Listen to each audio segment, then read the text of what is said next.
Everybody's waiting for you! Greetings, my nine little mosh pit, and I want to ask you a question. What do you think when I ask you what your favorite 3D platformer is?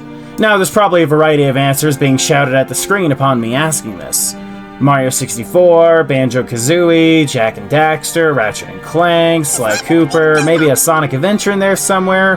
These are all solid answers, very expected, but valid answers to the question. Platformers are all about movement. The fun that comes from completing objectives by moving from larger-than-life obstacle courses in order to get from point A to point B. Platformer is probably the most common genre of video game too, so it's full of potential favorites for the billions of people who populate this planet. Now, let me ask you a second question. Do you ever think about how much time has passed? Think about your current age. You've been alive for that many years. You've experienced so much in that time. So many good memories, so many one-of-a-kind moments you relive in your mind, so many heartaches, so many losses, so much up and down. It's easy to forget how quickly the night changes, so to speak. It felt like only yesterday you were 12 years old thinking that 14 years old was so old compared to you. Now you're 26, realizing you're closer to 30 than you are 18. Time is scary when you think about it long enough. Mortality is the reason why. People have formed whole religions around pondering our purpose for living and what awaits for us when that living is over. If you're wondering how this relates in any way to the first question about Bing Bing Wahoo games, well, for you to get that answer, I'm going to need to ask you one last question. Can you take a leap of faith?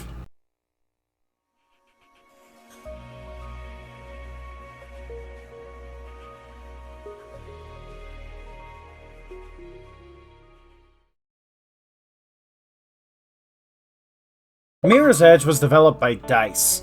The game was birthed from DICE's desire to create something fresh and interesting, which makes a lot of sense, as DICE at the time were mainly known for their successful Battlefield series, which for those unaware, Battlefield is like Call of Duty but for people who have some level of shame and self-awareness. To take from an interview that publication GameDeveloper.com back in 2008 with producer Nick Cannon, that's Cannon with an H, so no, this isn't the one you're thinking of who used to do bumpers for Teen Nick and has never heard of a condom before. Anyway, NC over here had an interview when the game was considered new with GD, where he mentions a few things, and since this is the only interview from that period of time I could find online, I'm gonna be citing it as my main source of development information during this essay, so expect it to be called back to from time to time. During this interview, NC is asked about the game's choice to be in first person, in which his response was this. Well, I think at DICE, we've done a lot of first-person work, and so that kind of inspired us to create this. We wanted to create something quite urban, and we wanted to create a game that was all about movement. I think the other thing was, as well as we really wanted to create a connection with you and the character, and the fact that you're playing the game through the eyes of Faith, as soon as you get to third person, you would be watching Faith, whereas we want you to be connected to her. The analogy we give is being in an action movie instead of playing it, and I think that's more rewarding. And I think, also, we wanted to create something very fresh, and it's been a challenge, but we're really pleased with where we are. I wanted to highlight this quote right off the bat because to me, the first-person view likely led to some people misunderstanding Mirror's Edge at the time of release. In 2008, you'd see first-person and think something was a shooter by default, but the thing with Mirror's Edge is that while yes, you can use guns, it isn't a shooter. Enemies aren't really designed like enemies. They're obstacles. They're designed in this game the same way they're typically designed in 3D platformers like Mario 64 or Banjo-Kazooie. You know, where combat isn't really a core part of gameplay and is more so an obstacle to overcome quickly so you can return to the platforming. Because that's what this game is. A platformer. It's a crazy concept to most, but when asked what my favorite game in the 3D platformer genre is, my answer is Mirror's Edge. Most wouldn't even consider this game for the running. Pun entirely intended, but to me, it's not only my favorite platformer, but should be discussed more often in conversations about the genre, because a lot of ideas I haven't really seen implemented in the same or as well as it is here, in this video game, from 2008. Mirror's Edge is about parkour. Its protagonist is Faith Connors, who is a runner. And no, I don't mean in the literal sense. Runners are a group of people who operate independently from the city's security and surveillance measures to deliver various things to people. You see, in Mirror's Edge, the city is clean and without crime. This is achieved from the city also having an oppressive regime that controls the media and thus the citizens. It's like how social media works, but in a physical form rather than just a timeline where you block half the user base so you can repost buff Carmelita Fox porn in peace. Anyway, to keep the plot summary simple, a political candidate named Robert Pope is murdered mysteriously and Faith's sister Kate is being framed as the killer. So Faith takes it upon herself to use her runner skills to traverse the city, going from objective point to objective point in order to solve the mystery and help Kate clear her name. Through a plot filled with betrayals and twists I refuse to spoil for my viewers, Faith rescues Kate, and while the end credits background speech basically leads me to believe Faith never cleared Kate's name, she did save her life, and the two's locations are unknown by the end of the game, so, I don't know, all's well that ends well, kinda? Look, if you're expecting me to do that essayist cliche where I vomit out the plot beats step by step for you, then you're watching the wrong channel.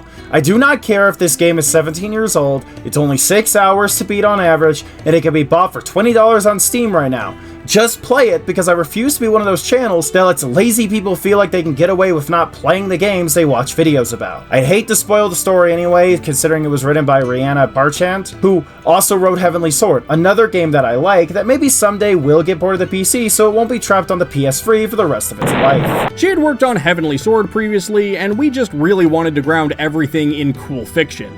Give it a real meaning for Faith, for being in the world and what she does. And obviously, I described to you how the city has changed and why Faith is a runner, and the importance of that.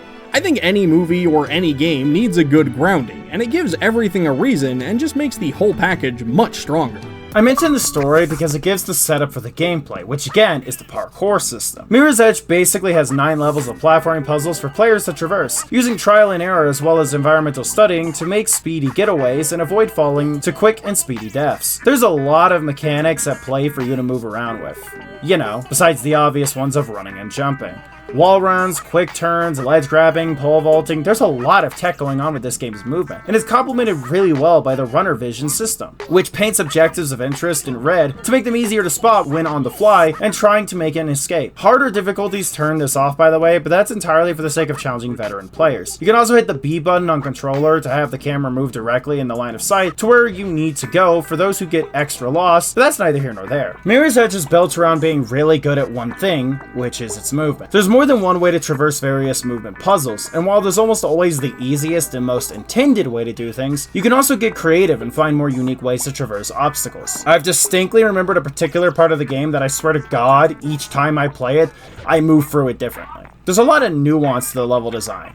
The areas Faith travels through in all the levels feel both like actual places in real life, as well as carefully built playgrounds for you to experiment in, figuring out the best ways to get from the beginning to the end of the level, with little to no setbacks.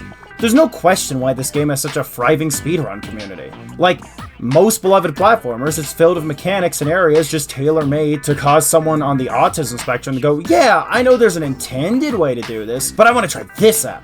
And then you do, and it somehow works, and it's faster, and it's just so satisfying to put those pieces together. Traveling in Mirror's Edge isn't just about getting from point A to point B, it's about connecting the dots, it's about making this city your personal jungle gym. I've yet to play a platformer that clicks all these boxes the same way Mirror's Edge does. Sure, there's been games to come close, like 2023's Pseudo Regalia, which I'd argue is the only game released since 2008 to even hold a candle to Mirror's Edge. But even then, I still feel like Mirror's Edge has the, well, edge in that race. I feel like I say this about all of my favorite games, but Mirror's Edge really feels like a game where all of its elements are thrown together in such a way that everything plays so perfectly with one another. Level design and core gameplay create a harmony that makes the mere act of moving as satisfying as pulling off a stylish combo in a combat game, or making a winning play in a turn-based RPG feel. I've always loved when a game's mechanics feel rewarding even on repeat playthroughs. I greatly value replayability in my video games, and Mirror's Edge has it in spades. Every time I do a playthrough of the game, I always go in with a desire to be faster, be crazier in my movements, to see how many times I can avoid dying. It almost feels like upon a first playthrough, the game basically encourages you to play it again to do better. Maybe try a harder difficulty, maybe stay on the same difficulty but challenge yourself in self-imposed ways. Maybe go the whole run without shooting a single bullet, or exclusively using disarms, or any other wild challenge that makes you rethink how you play each level. As NC mentions in that interview with GD, you really feel like you're in Faith's headspace as you continue to play. You're not thinking of these levels like a gamer would. You're thinking of them like like a runner would. Well, I think that's what people are used to. That's what we've seen, and I think we wanted to make something that's different. You make actually more of a connection when you're controlling them that first-person view, we feel. We think it's really cool, the way you get glimpses of Faith in the game world. You see in her reflections, you see in her shadow, and I think that gives off a really nice feel to the game. Obviously, in the storytelling we do, you see Faith, but we actually show her in a different way, so it's 2D, more cartoon animation. And again, that was another thing that was very important to us, that we really wanted to have that transition so that people would look at the storytelling. The story is very important to us, it's very compelling, it's written by Rhianna Pratchett, who is Terry Pratchett's daughter, and it's a really nice style change to go from that first-person perspective to a third-person cartoon, and we feel that that'll really get people's attention and that they'll want to know more about the story and how it unfolds. This particular interview also lets me briefly discuss the game's main style of cutscenes, that being the 2D animated cutscenes between levels. Upon release in 2008, some people scoffed at these from a visual standpoint, comparing them to those insurance commercials with the pink-haired girl that had all the porn made of her. But I feel like the art style was yet another choice made with the game's world in mind. The animation style is sleek, it's lineless. It has this almost polished visual to it on the surface, but it's also lacking smoothness in its movements. It looks perfect, but it's got flaws. It feels like it's meant to represent the world of the game itself, and whether or not that's got me finding symbolism where there isn't any, or it was intentional, is anyone's guess. I just honestly get this feeling every aspect of the game is intentional. Based on my own view of this game, as well as reading this interview, it's hard not to see every little thing of this game as a deliberate piece of the puzzle that was carefully put together to craft a masterpiece that even 17 years later still hasn't been topped by anything else. Mirror's Edge is a lot of things.